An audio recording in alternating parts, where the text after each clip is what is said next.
I look like a mess. So I've been obsessed with eating oranges all week. Like literally, I've eaten a whole bag of oranges. Like, I think I have a problem. Yummy. So happy right now. Hey everyone, what was that clap? Hey everyone. Hey everyone, welcome back to my channel. So I look like a puffball today. But you know, it's Saturday. I woke up. I was like, let's film. And here we are. Funny story, actually. I filmed twice already this week. Neither of the videos are going to be going up. For one thing, I tried to film while recovering. As you can probably still hear it in my voice, but I'm recovering from a cold. But a few days ago, I had lost my voice, and as it was coming back, I was like, I think I have my voice enough to film. So I was trying to film, and then when I was done with the video and I went to play it back, I was like,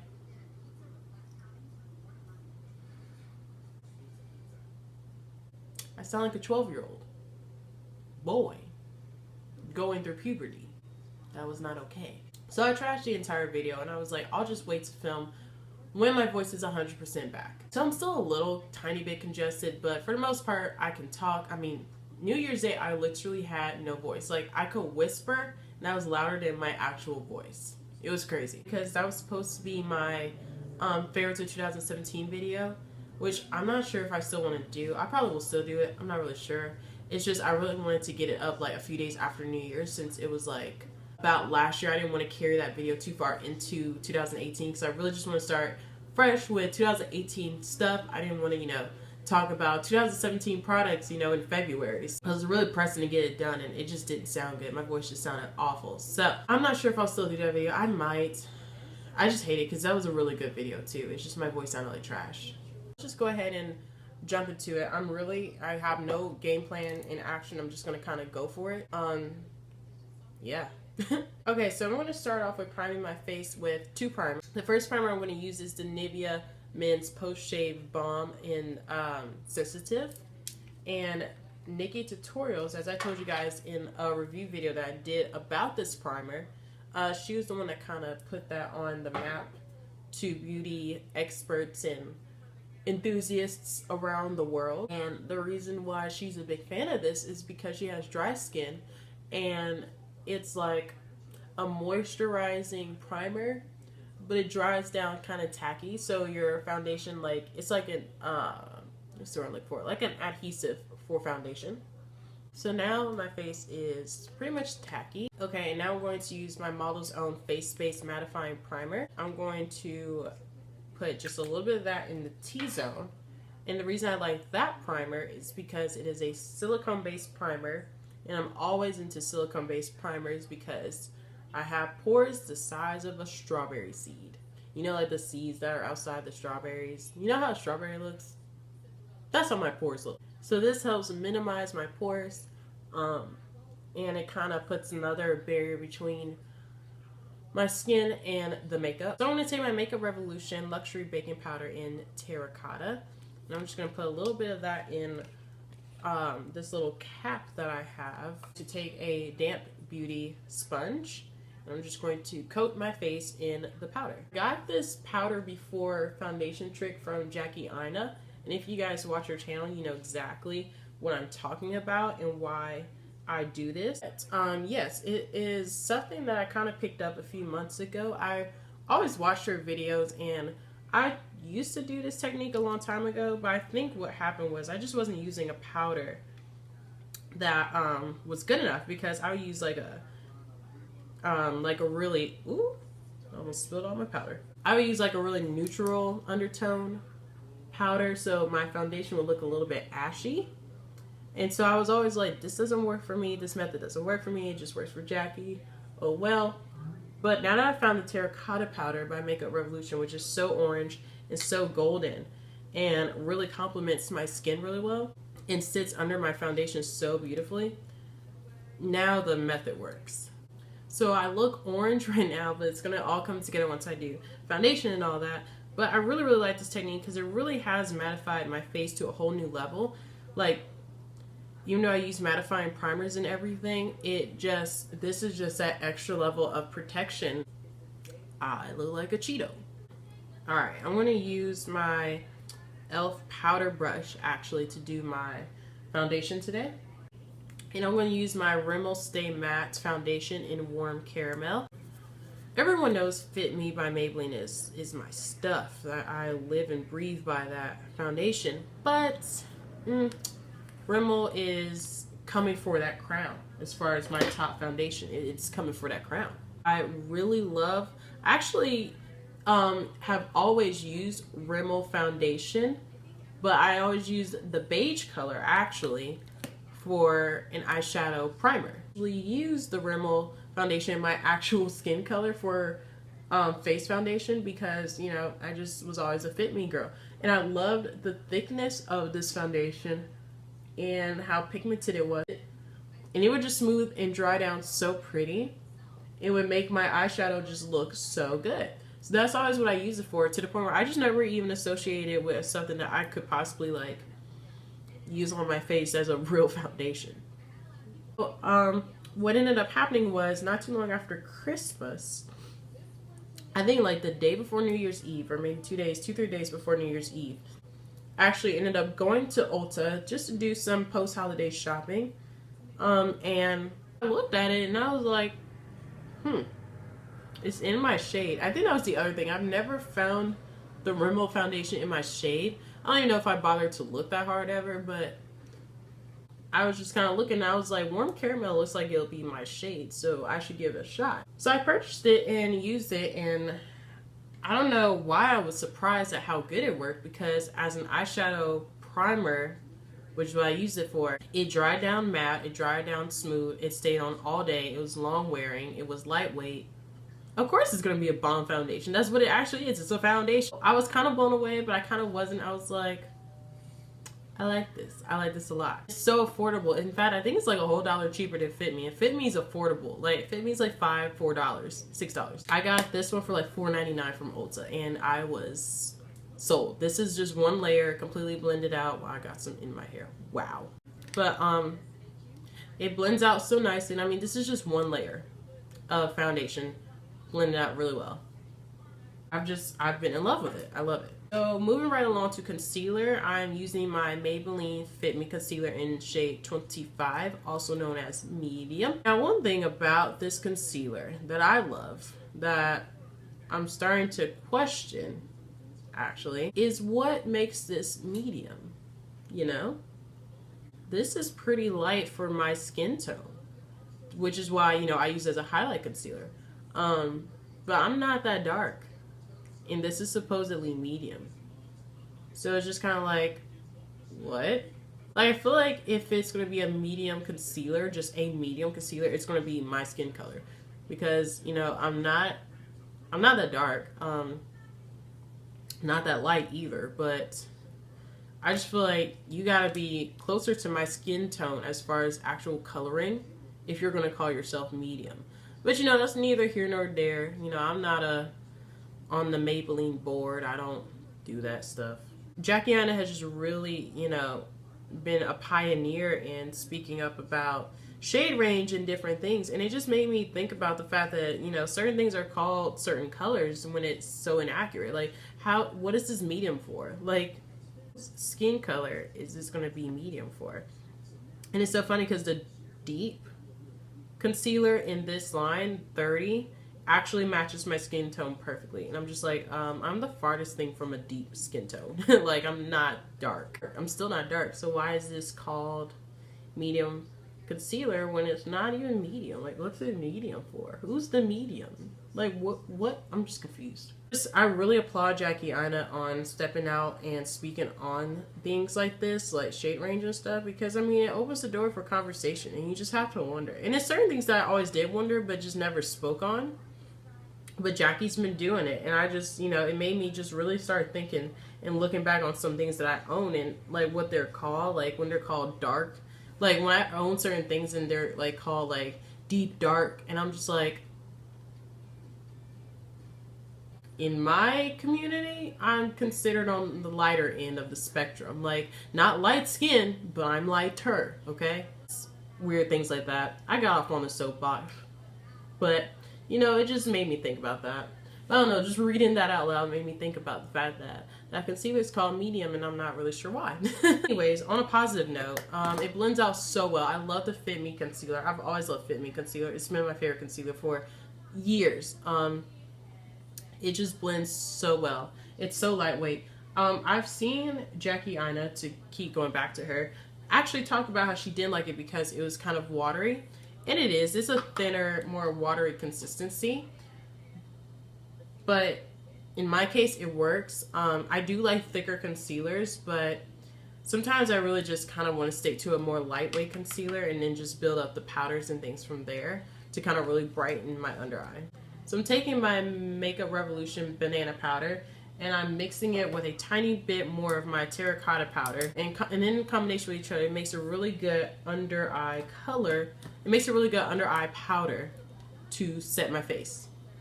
My hair is really bothering me, actually. Like, I didn't even bother to do it before this video. I'm such trash. So the reason I mixed the two powders together is because the banana one, I've noticed, actually looks a little too ashy for me just by itself.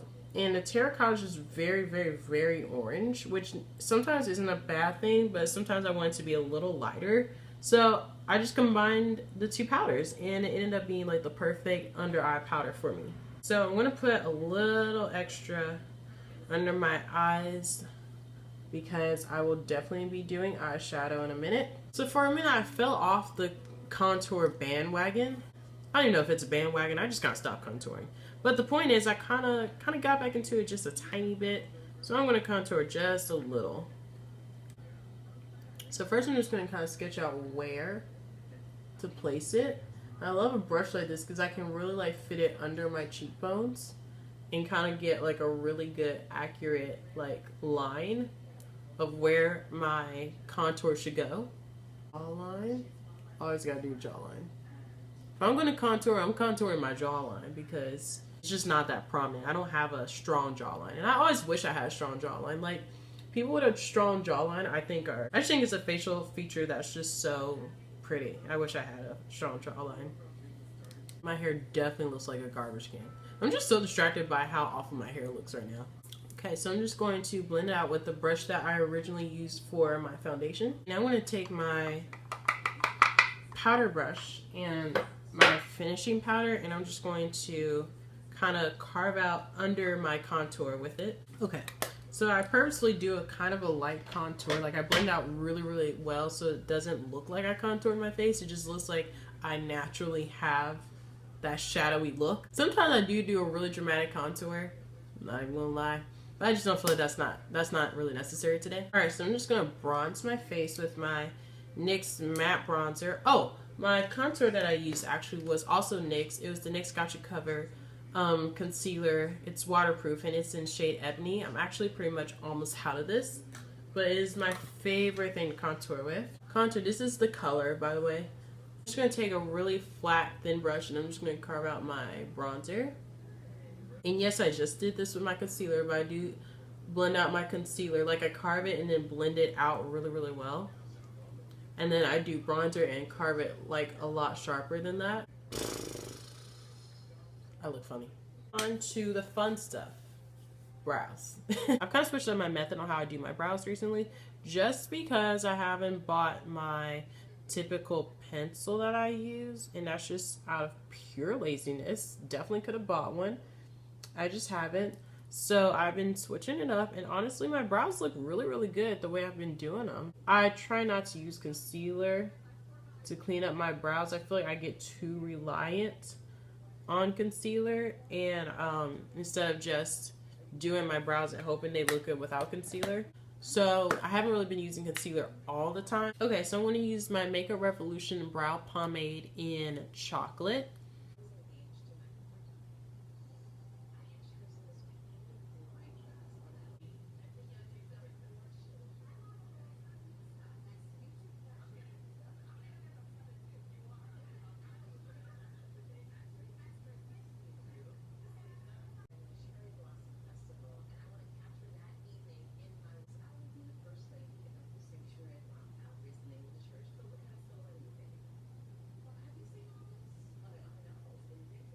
Okay, so my camera's actually about to die, so I'm just going to fly through my eyeshadow real quick. And yeah, let's get it.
Okay, so now I'm done with eyeshadow. I'm just gonna really quickly take my mascara.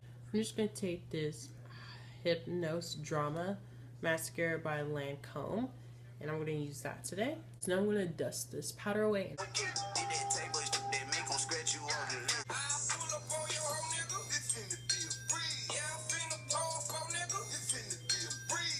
So that wraps up this video. To go back, okay, so my camera ended up dying right before I did my highlighter. And I just didn't feel like waiting for it to charge up and then continuing to film. So I just decided to finish it and I would go back and explain what I did. Quick recap, I used my Makeup Revolution Rose Gold highlight. It's a very subtle highlight. It's not too blinding. For that though, let me go back. Actually, under the Rose Gold highlight, I used my Fenty Beauty Trophy Wife highlighter just to put, if I could open it, that'd be cool.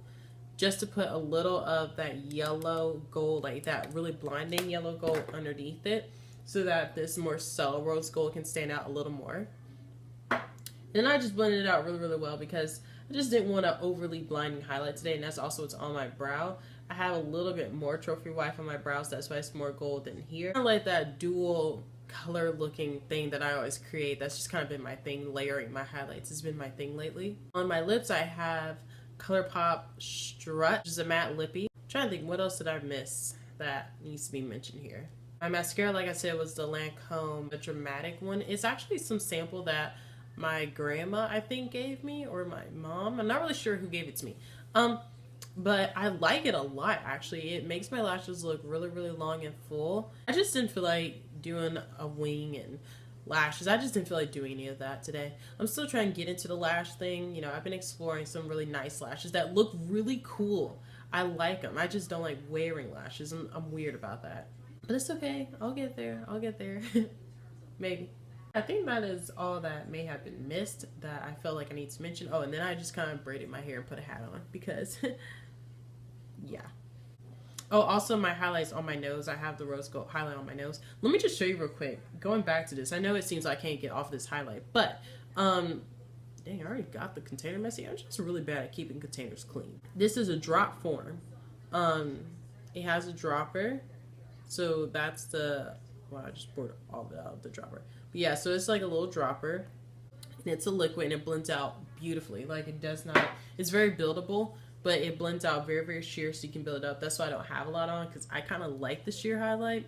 And in the light, it's more blinding than on camera. So I like that, and it dries well. Like, it doesn't, you know, it looks like it just dries well, and it stays in place. It doesn't shift or move. It doesn't transfer. I'm really getting into liquid highlights. I don't know what's going on with me in 2018, but I'm getting into liquid highlights. So I think that is it as far as things I needed to say. So yeah, this is just a very simple look. I just used some warm tones, some golds, some, as you could see in my sped up version of my eyeshadow, I just did some oranges and reds and kind of did some golds, a little bit of chocolate brown, just kind of create a warmer look. I think that's it. My social medias will be in the description bar as per usual. Subscribe if you haven't already, and yeah, I'll see you guys in my next video. Bye.